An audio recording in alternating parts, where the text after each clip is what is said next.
7월 7일 금요일입니다. 오늘은 갈라디아서 3장 1절부터 마지막 29절까지 말씀입니다.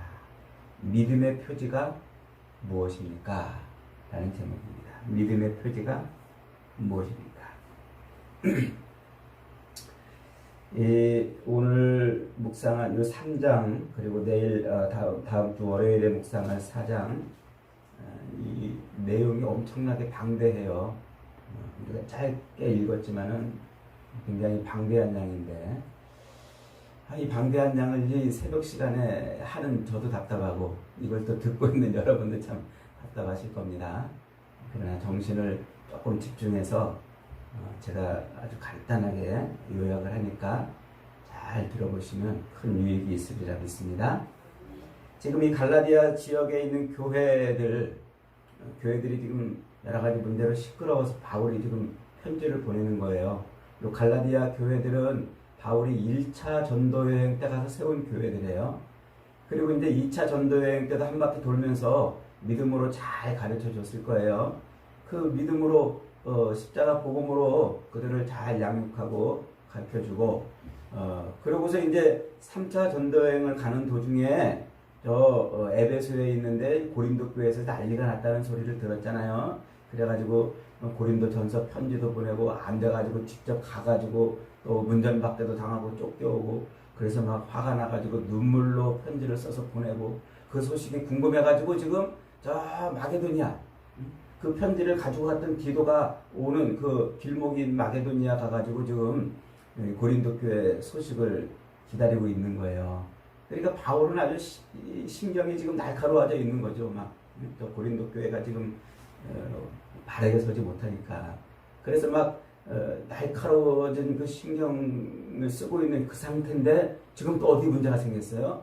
이 갈라디아 교회들이 또 문제가 생긴 거예요. 여기에서 지금 이 바울의 복음이 아닌 다른 복음을 가지고 와가지고 교인들을 막 혼동하게 하는 그런 일이 지금 벌어진 거예요.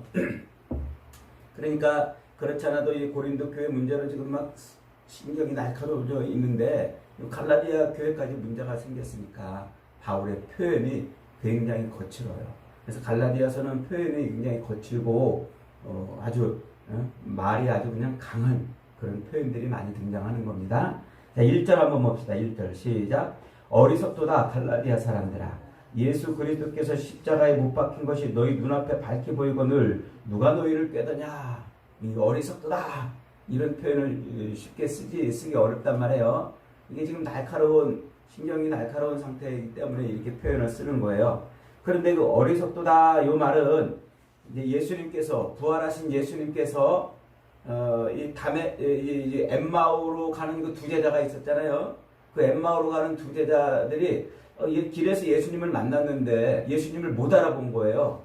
그러니까 부활하신 예수님이 그 엠마오로 가는 두 제자들에게 이제 잘 성경을 이렇게 이제 가르쳐 주시는데 이렇게 말씀을 하세요.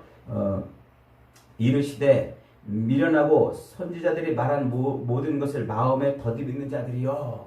그 예수님이 십자가에 달려 죽었다는 그것 때문에 막 슬퍼가지고 그래서 막 지금 엠마오로 지금 예루살렘에서 엠마오로 지금 내려가고 있는 그 제자들을 예수님이 만나가지고 그 슬퍼하는 그들을 향해서 야, 이 미련하고 선지자들이 말한 걸 더디 믿는 자들이여 이러면서 자신이 십자가에 달려 죽으신 것의 의미가 무엇이고 그 이유가 무엇인지 뭘 가르쳐줘요. 그랬더니 이 엠마오로 가던 두 제자가 그걸 깨닫고서는 막 기뻐하고 제자들한테 가잖아요. 그때 쓰는 요 어리석도다 하는 말하고 미련한 자들이라고 하는 말이 똑같은 말이에요. 그러니까 지금 무슨 얘기냐면 그 십자가의 죽으심과 의미, 예수 그리스도의 그 십자가의 죽으심의 그 의미와 목적이 무엇인지를 이 제자들이 모르는 거예요. 그렇게 예수님이 3년 동안 다니면서 그렇게 가르쳐 줬는데 그걸 못 깨달았다는 거예요. 그러니까 예수 그리스도의 그 십자가 죽으심과 부활의 그 의미가 뭔지를 모르고 있는 그 제자들에게 예수님이 이 미련한 것들아라고 쓰시는 그 표현을 지금 바울이 빌려다 쓰고 있는 거예요. 지금 갈라디아 교인들이 뭐라는 거예요? 너희들이 지금 예수 그리스도의 그 십자가 죽으심과 부활의 의미를 모르고 있다는 거예요. 내가 그렇게 너희들한테 복음을 전하고 십자가의 십자가 죽으심과 부활의 의미를 그렇게 가르쳐줬건만 왜 그걸 여지까지 지금 모르고 있냐 이거예요 지금. 그러면서 지금 뭐라고 말합니까? 2절에서 아주 중요한 표현을 써요. 내가 너희에게 다만 이것을 알려 하노니 너희가 성령을 받은 것이 율법의 행위로냐 혹은 듣고 믿음으로냐. 5절에도 이렇게 합니다. 5절 같이 있습니다. 시작. 너희에게 성령을 주시고 너희 가운데서 능력을 행하시는 이의 일이 율법의 행위에서냐 혹은 듣고 믿음에서냐.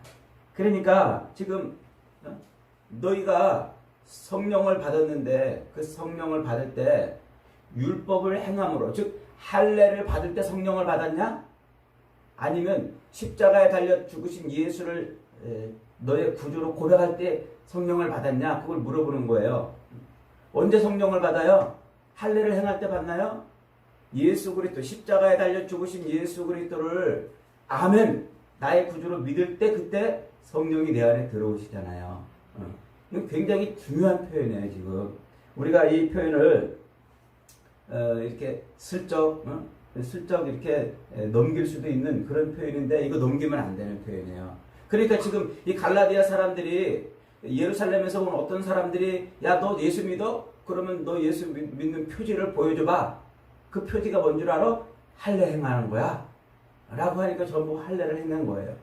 예수 그리스도의 그 십자가 복음을 믿는다고 그래놓고 이 다른 복음 할례를 행함으로써 자기들이 예수 믿는 표지를, 하나님 백성됨의 표지를 할례를 행함으로 보여줬단 말이에요. 그 지금 바울이 할례를 행하고서 자기들이 예수 믿는 하나님 백성됨의 표지를 보여주고 있는 그들을 향해서 야 이것들아, 너희가 예수 믿을 때 성령이 너희 안에 들어올 때 할례를 행함으로 들어왔냐? 아니면 예수 십자가에 달려 죽으신 예수를 믿을 때 들어왔냐? 를 묻는 거죠. 그러니까 무슨 말이에요? 다른 말로 말하면 우리가 예수 믿는 표지가 뭐라는 거예요? 할례? 아니라는 거예요. 우리가 예수 믿는 표지는 우리 안에 들어와 있는 성령이라는 말이에요. 우리 안에 들어와 있는 성령을 보고 내가 예수 믿는 사람인지 아닌지를 알 수 있는 거지, 내가 율법을 행함으로 알 수 있는 게 아니라는 거예요. 내가 할례를 행함으로 그런 몸에 그런 표식을 남기는 것으로 내가 예수 믿는 것을 나타낼 수 있다는 것이 아니라는 거예요. 예수 믿는 표지가 뭐라고요? 내 안에 들어와 있는 성령이란 말이에요. 성령. 이 굉장히 중요한 개념이에요, 여러분. 예수님이 십자가에 달려 돌아가셨다가 3일 만에 부활하시잖아요. 그렇게 부활하신 예수님이 이제 40일 동안 이렇게 제자들과 있으면서 제자들에게 오셔가지고 요한복음 20장을 가면 아주 중요한 행위를 하셔요. 그 행위가 뭐냐면은 제자들과 이제 같이 만찬을 이렇게 나누시면서 자기의 그 구멍난 손과 찢어진 옆구리를 보여주시면서, 그러면서 제자들에게 이렇게 뭐라고 말씀하시냐면 요한복음 20장 21절에 이렇게 말씀하세요.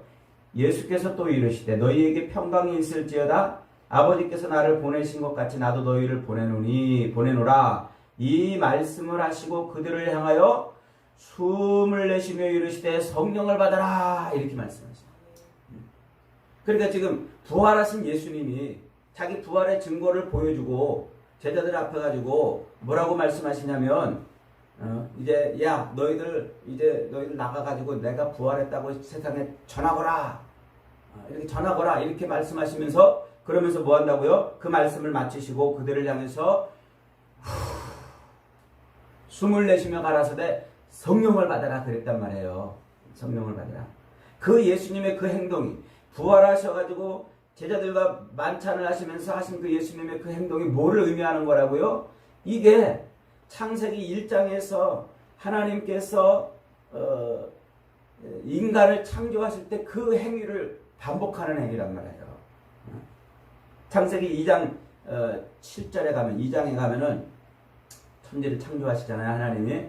그럴 때 이제 흙을 가지고 빚어가지고 사람의 모양을 만들었어요. 그리고 거기다 뭐라고 그러세요? 하고 생기를 불어넣으세요. 창세기 2장 7절에 여호와 하나님이 땅에 흙으로 사람을 지으시고 생기를 그 코에 불어넣으시니 사람이 생명이 된지라. 요 생명이 된지라. 그러니까 진흙덩어리에다가 숨을 불어넣어가지고 그가 살아있는 존재가 되게 하신 것처럼 이 제자들에게 숨을 불어넣어가지고 성령을 불어넣으심으로 제자들이 살아있는 존재가 되게 하셨다는 거예요. 이게 지금 같은 얘기예요. 그러니까 지금 이 하나님께서 진흙덩어리 안에다가 하고 숨을 불어넣으실 때 그때 그 속에 뭐가 들어가냐면 하나님의 영이 들어가는 거예요. 그 아담 속에 하나님의 영. 그래서 아담이 생명이라는 말은 하나님을 인식하는 존재가 됐다는 말이에요. 그냥 단순히 살아있는 존재가 아니라 하나님을 인식하는 존재. 하나님이 자기의 창조주임을 인식하고 하나님이 자기 삶의 통치자이심을 인식하는, 즉 하나님과 뭐하는 존재? 교통하는 존재가 됐단 말이에요. 짐승들은 하나님을 알지 못하잖아요. 왜냐하면 그들 속에 뭐가 없기 때문에, 영이 없기 때문에 그래요. 그래서 짐승들은요, 이 땅에서 사는 게 그저 먹을 것, 그저 자기 육신의 그 생육하고 번성하는 그 법을 따라 사는 거예요. 짐승들이 모여가지고 기도회 하고 또 예배 드렸다는 말 들어봤어요? 우리 집에 강아지를 10년 넘게 우리가 데리고 키워도 그렇게 붙잡고 기도하는 모습을 보여줘도 이놈이 혼자 한 번도 기도하지 않아요. 왜요? 그 속에 뭐가 없기 때문에, 영이 없기 때문에. 하나님이 아담을 만드시고 그 속에 영을 불어넣으셔서 우리 안에 영이 있기 때문에 하나님과 영으로 교통하는 거란 말이에요. 지금 이 제자들에게 예수님이 숨을 불어넣고 성령을 불어넣으신 것은 다시 뭐 하는 거예요? 하나님과 교통하는 존재로 만들어 놨단 말이에요. 그래서 아담의 타락, 아담이 그렇게 하나님과 교통하는 존재가 됐는데 선악을 알게 하는 나무를 먹지 말라, 열매를 따먹지 말라, 먹으면 죽으리라 그랬는데 뭘 따먹음으로 죽었잖아요. 그 죽은 것을 지금 다시 살리시는 거예요.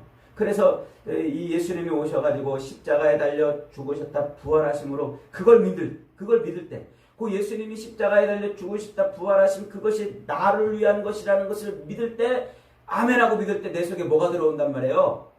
훅 하고 성령이 들어오신단 말이에요. 그래서 우리가 예수 믿는 표지가 뭐라고요? 내 안에 들어와 있는 성령이란 말이에요. 예수 믿는 표지가 내가 무슨 율법을 행하고 착한 일을 하고 의로운 일을 해서 예수 믿는 표지를 보이는 게 아니라 내가 뭐가 됐다고요? 성령의 사람이 됐다. 그게 예수 믿는 표지란 말이에요. 우리가 자꾸 헷갈리는 부분이 이 부분이에요. 이제 내가 예수 믿었으니까 이제 착하게 살아야지, 의롭게 살아야지, 거짓말 안 하고 나쁜 짓 안 하고 담배 끊고 술 안 하고 의롭게 살아야지. 그렇게 사는 게 예수 믿는 표지인 줄 알고 사는 것은 잘못됐다는 말이에요. 그것이 예수 믿는 표지가 아니고 뭐란 말이에요? 내 안에 들어와 있는 성령, 그 성령을 따라 사는 게 예수 믿는 표지라. 바울이 그 얘기를 하고 있는 거란 말이에요. 야, 너 할례 받은 게, 육체의 그 표식을 남긴 게, 그게 네가 하나님 백성됨의 표지가 아니란 말이다. 그게 율법을 따라 사는 거? 그게 아니란 말이다. 네 안에 들어와 있는 십자가에 달려 죽으신 그 예수를 너의 구주로 아멘하고 믿을 때, 그때 들어오시는 그 성령을 따라 사는 것이, 그것이 예수 믿는 표지다고 지금 말하는 거예요. 그렇게 예수님께서 우리 안에 이제 성령이 들어오시잖아요. 그 십자가에 달려 죽으신 예수를 믿을 때, 그분을 나의 구주로 믿을 때 성령이 들어오시는 그것을 눈으로 보여준 사건이 있죠. 그게 무슨 사건이에요? 그게 오순절 성령 사건이란 말이에요. 제자들이 예수님이 승천하신 다음에 오순절날 모여가지고 열심히 기도하잖아요. 그때 뭘 갖고 기도했겠어요? 부활하신 예수님, 그분이 우리의 구주이시고 이제 그분을 우리가 예수님 부활하셨다고 우리가 전하겠다고 이제 그런 기도했을 거 아니에요. 그래서 그때 성령이 들어오는 거예요. 성령이 불같이 임하는 거예요. 그게 이제 예수 그리스도의 십자가 복음을 믿을 때 우리에게 성령이 들어온다는 것을 눈으로 보여주는 사건이 바로 오순절 성령 사건이란 말이죠. 그래서 그렇게 해서 이제 교회가 탄생하잖아요. 그래서 그 교회들을 향해서 사도 바울이 뭐라고 그래요? 고린도전서 3장 16절에서 이렇게 말하잖아요. 너희가 하나님의 성전인 것과 하나님의 성령이 너희 안에 계시는 것을 알지 못하느냐. 그러니까 예수 그리스도의 그 십자가 죽으심과 부활을 믿으면 교회가 되잖아요. 우리가 그 말을 다른 말로 말하면 우리가 성령이 우리 안에 임한단 말이에요. 그 말을 다른 말로 말하면 우리가 하나님의 백성이 됐단 말이에요. 그 말을 다른 말로 말하면 우리가 구원받았다는 말이에요. 우리가 구원받은 표지가 내 안에 들어와 있는 성령. 그래서 예수 그리스도의 십자가 그 복음을 믿으면 내가 성전이 되는 거예요. 성령이 내 안에 들어오기 때문에요. 그래서 바울이 지금 성령 얘기를 꺼내고 있는 거예요. 성령 얘기. 저 로마서 7장 24절에 가면 아주 바울이 유명한 탄식을 하죠. 무슨 탄식이냐면 오호라 나는 곤고한 사람이로다 이 사망의 몸에서 누가 나를 살려내랴 이런 탄식을 하잖아요. 그 곤고한 자로다 이 곤고하다 하는 말이 이게 늪에 빠져서 허우적거린다 이런 상태예요. 그게 사망의 상태예요. 죽음의 상태예요. 그 죄에 빠져있는 상태를 말하는 거예요. 그런 상태에서 누가 나를 건져내랴 이렇게 탄식하잖아요.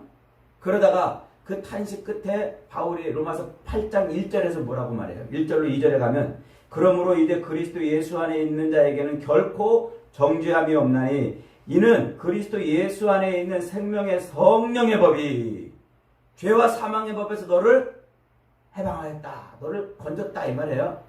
그러니까 이 사망의 몸에서 허부적거리고 있는 우리를 뭘로 건졌다는 말이에요. 생명의 성령의 법. 생명의 성령의 법이 우리를 건졌단 말이에요. 그 생명의 성령의 법이 뭐란 말이에요? 그게 예수 그리스도의 십자가 죽으심과 부활을 믿는 거란 말이에요. 그 그리스도의 십자가 죽으심과 부활을 믿을 때 성령이 내 안에 들어와서 이제는 내가 뭘 따라 사는 존재? 성령을 따라 사는 존재로 바뀌었다. 그래서 육신의 법, 율법을 따라 사는 존재가 아닌 성령을 따라 사는 존재가 되었다. 이렇게 말하는 거예요. 그러니까 내 안에 지금 뭐가 들어왔어요? 성령이 들어왔단 말이에요. 여러분 예수님 믿으십니까? 십자가에 달려 죽으신 예수님이 여러분의 인생의 구주인 것을 믿으십니까? 그러면 그 속에 여러분 속에 그때 아멘하고 입을 벌릴 때 성령이 들어온단 말이에요. 내 안에 성령이. 그러면 그때 어떤 일이 벌어진다고요? 로마서 8장 4절에 가면은요. 바울이 이렇게 말해요. 육신을 따르지 않고 그 영을 따라 행하는 우리에게 율법의 요구가 이루어지게 하려 하십니다. 내 안에 들어와 있는 그 성령을 따라 살면 율법이 이루지 못한 것을 이루게 해주신다는 말이에요. 율법이 이루지 못했던 것을. 그래서 내 안에 들어와 있는 성령을 자기가 구원받은 표지, 자기가 하나님 백성됨의 표지로 알고 그렇게 사는 사람이 있는가 하면 여전히 예수 믿었는데도 예수 믿는다고 말을 하면서도 육신의 표지, 그 율법을 행함으로 그것을 행함으로 내가 하나님 백성됨의 표지를 삼는 자는 그 육신의 삶을 사는 거란 말이에요. 그게. 그래서 지금 바울이 말하는 거예요. 야, 이 어리석은 자들아, 너희가 성령으로 시작했다가 육으로 마치려고 그러냐? 성령을 따라 살지 않고 왜 다시 율법으로 돌아갔냐 이 말이에요. 왜 율법을 지키고 할례를 행함으로 왜 구원받은 표지를 그걸로 다시 삼으려고 그러느냐는 거예요. 그러면서 지금 아브라함의 예를 또 들어요. 아브라함의 예를 6절 한번 읽습니다. 6절 시작. 아브라함이 하나님을 믿음에 그것을 그에게 의로 정하셨다 함과 같으니라. 그런즉 믿음으로 말미암는 자들은 아브라함의 자손인 줄 알지어다. 이 말은 이게 무슨 말이냐면, 야, 아브라함이 할례를 받음으로 의롭다 여김을 받았느냐? 아니면 할례를 받기 전에 의롭다 여김을 받았느냐 물어보는 거예요. 여러분, 아브라함이 언제 의롭다 여김을 받았어요? 할례를 받고 의롭다 여김을 받았나요? 할례를 받기 전에 받았나요? 아브라함이 이 할례를 받은 것은요, 17장에서 받아요. 창세기 17장에서 하나님이 아브라함에게 너 할례를 행해라. 너 가족들 다 할례를 행해라. 할례를 하는데 요 17장에서 봤는데 15장에서 이미 아브라함이 하나님의 약속을 믿으니 그걸 의로 여겨졌다 이렇게 표현하고 있어요. 그러니까 아브라함이 의롭게 된 것은 할례를 받아서 의롭게 된 거예요? 할례를 받기 전에 의롭게 된 거예요? 할례를 받기 전에 의롭게 됐단 말이에요. 그런데 그러면 이제 궁금한 일이 생기잖아요. 그러면 하나님이 아브라함이 자기에게 한 약속, 하나님의 그 약속을 믿어가지고 의롭게 여겨놓고 왜 또 할례를 하라고 그랬을까? 의로워졌으면 됐는데 왜 할례를 하라고 그랬을까? 이제 궁금해지잖아요. 그것은 아주 중요한 표지입니다. 이게 뭐냐면 로마서 4장 11절에 가면 이런 말이 있어요. 로마서 4장 11절. 그가 할례의 표를 받은 것은 무할례 시에 믿음으로 된 의를 인친 것이니 이는 무할례자로서 믿는 모든 자의 조상이 되어 그들도 의로 여기심을 얻게 하려 하심이라.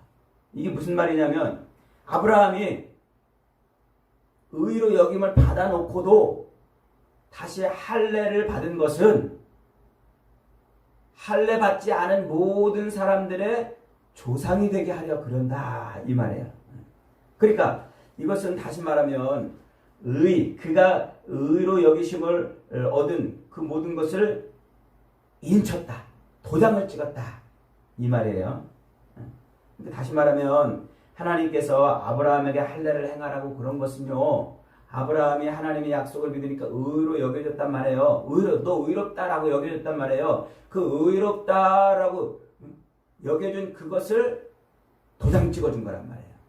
이제 변개되지 못한다는 말이에요. 아브라함이 의로워진 것이 이제 바뀌어지지 않는단 말이에요. 아브라함이 어떻게 살든지, 그가 하나님의 약속을 믿고 살든지 믿고 안 믿고 살든지 그의 행위에 상관없이 그가 의로운 자라고 하나님이 인쳐준 그게 이제 변하지 않는단 말이에요.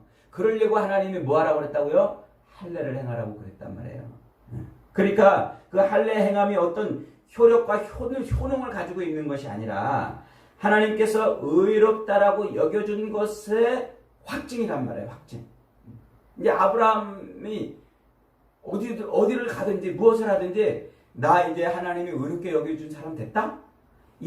그런 표시로 몸에 표시를 남긴 게 할례란 말이에요. 할례를 해가지고 의로워진 게 아니라 이미 의롭게 됐는데 그 의롭게 된 것을 확증하려고 몸에 표시를 남겼다는 말이에요. 요게 이해를 쉽게 하려면 요렇게 이해하면 돼요. 우리가 예수님 믿으면 세례 받잖아요. 그럼 여러분 세례 받을 때 예수님이 믿어져요? 아니면 예수님이 믿어져가지고 세례를 받아요? 헷갈립니까? 예수님이 믿어집니까? 아멘 그러면 세례 받읍시다 그러잖아요. 예수님 믿으실래요? 그럼 세례 받으면 믿어질 겁니다. 이래서 세례 주지 않잖아요.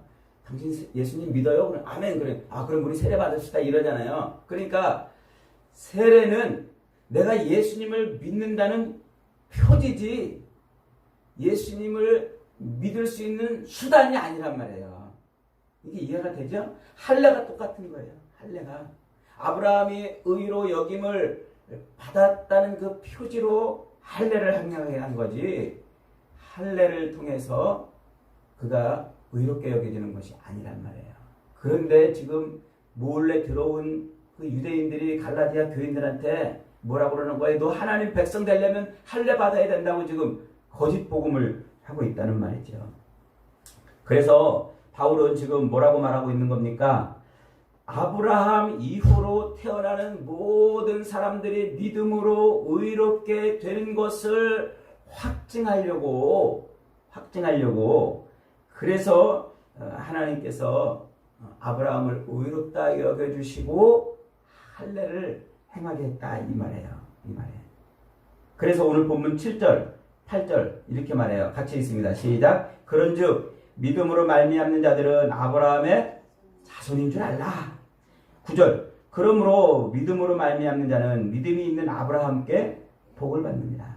그러니까 할례는 우리가 할례를 행해야 사는 게 아니라 이미 예수 그리스도의 십자가 죽으심과 부활을 믿음으로 살았어요. 성령, 내 안에 들어온 성령을 따라 사는 게 이제 사는 법이란 말이에요. 성령을 따라 사는 법.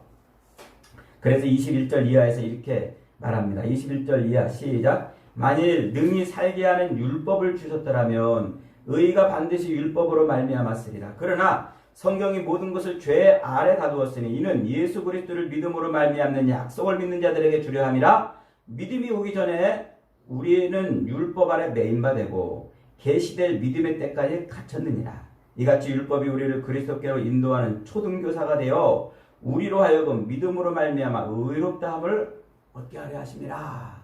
그러니까 아브라함 이후로 하나님이 모세를 통해서 율법을 주셨잖아요. 그래서 예수님이 오시기 전까지 사람들은 그 율법을 지키며 살았잖아요. 그 율법이 뭐라는 거예요? 그 율법은 모든 인생들이 도무지 죄에서 구원받을 수 있는 방법이 없구나 하는 것을 가르쳐주는 그런 도구였다는 거예요. 그렇잖아요. 율법이 뭐였어요? 제사 드리는 거예요. 제사 드리는 거. 내가 죄를 지으면은 그 죄를 인해서 죄 용서 안 받는 제사를 드리는 건 아닙니까? 그런데 아무리 제사를 매일 반복해 드려도 또 드려야 되잖아요. 또 제사 드려야 되고 또 제사 드려야 되고. 그러니까 그 매번 반복해서 제사 드리는 것은 무엇을 의미한다고요? 내가 완전히 죄에 갇혀 있구나. 죄에 갇혀 있기 때문에 반복해서 제사를 드리는 거예요. 죄 한 번 제사 드리고 죄 용서 받았으면 제사 더 이상 드릴 필요가 없단 말이에요. 그런데 또 드리고 하는 이유는 뭐예요? 우리가 완전히 죄에 갇혀 있기 때문에. 율법이 그걸 가르쳐 준단 말이에요.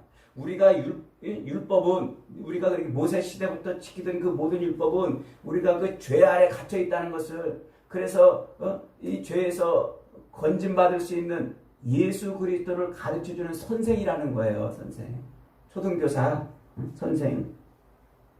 그 예수를 믿는 믿음 밖에는 율법의 행위로는 우리가 도무지 구원을 얻을 수 없고 그 어떤 율법으로도 우리는 의롭게 여길 수 없다고 말하고 있는 거예요. 그래서 바울은 율법을 지키는 행위로는 하나님의 백성이 될 수 없다. 그거로는 하나님의 백성됨의 편지가 아니다. 뭐다? 예수 그리스도를 믿음으로 내 안에 들어와 있는 성령, 그 성령에 끌려 사는 삶, 성령을 따라 사는 삶, 그것이 율법의 표지라고, 우리 구원의 표지라, 하나님 백성의 표지라고 이렇게 말하고 있는 겁니다. 그래서 여러분, 사도 바울이 이 율법 이야기를 그렇게 깊이 얘기하고 그 율법의 끝에 가서 성령의 법을 이야기하는 그 로마서 이야기가 바로 그거예요. 그 로마서의 그 율법의 끝자락, 그리고 성령이 우리 안에 들어와서 하시는 일이 뭡니까? 로마서 8장 26절 이하에서 이렇게 말해요. 이와 같이 성령도 우리의 연약함을 도우시나니 우리는 마땅히 기도할 바를 알지 못하나 성령이 말할 수 없는 탄식으로 우리를 위하여 친히 간구하시느니라. 마음을 살피시는 이가 성령의 생각을 아시나니 이는 성령이 하나님의 뜻대로 성도를 위하여 간구하십니다. 우리가 예수 그리스도의 십자가 죽으심과 부활을 아멘하고 믿는 순간 내 안에 들어온 성령이 나를 위해서 그렇게 도우시고 나를 이끌어 가신단 말이에요. 그런데 율법은 뭐예요? 내가 뭔가를 해야 되는 거예요. 뭔가를 이루어야 되고 그 내 육신의 어떤 법으로 그것을 이루려고 몸부림치는 게 율법이란 말이에요. 그것으로는 도무지 하나님의 의를 만족시킬 수 없고 의롭다 여김을 받을 수 없다고 말씀하고 있는 겁니다. 여러분, 예수님의 십자가는 단순히 우리를 살려내는 방법과 도구로만 주어진 것이 아닙니다. 십자가는 바로 하나님 나라의 창조 섭리와 존재 양식과 삶의 원리를 설명하는 거라고 그랬잖아요. 그래서 십자가가 뭐라고 그랬어요? 내가 죽어 너를 살리는 거. 그게 십자가잖아요. 그래서 우리가 예수 그리스도의 십자가를 믿으면 내 안에 성령이 들어와요. 그럼 내가 죽어야 돼요. 내 안에 성령이 살아야 된단 말이에요. 이 성령이 나를 이끌도록 나의 모든 삶의 통치자가 되도록 성령께 내 삶의 주권을 내드려야 되는데 이 성령이 나를 이끌어가지 못하도록 내 끌어오르는 욕망과 욕심대로 내가 막 살려고 그러면 그것은 내가 죽어 너를 살리는 십자가 방법이 아니란 말이에요. 십자가 길이 아니란 말이에요. 사랑하는 여러분, 예수님의 십자가 죽으심과 부활은 우리가 하나님 앞에 살아있는 하나님의 영이 들어와서 영이 나를 이끌고 가는 그런 삶의 표지인 줄 믿으시기 바랍니다. 그 어떤 인간의 그 어떤 행위로도 우리는 하나님을 만족시킬 수 없어요. 하나님과 그저 교통하며 살 수가 없어요. 뭐밖에는 내 안에 들어가는 성령밖에는 말이죠. 오늘도 저와 여러분이 성령에 따라 살 수 있기를 바랍니다. 그래서 성령에 이끌려서 성령이 우리를 통하여 하시려고 하는 일들을 온전히 이루는 복된 인생들이 다 되시기를 주님의 이름으로 축복합니다.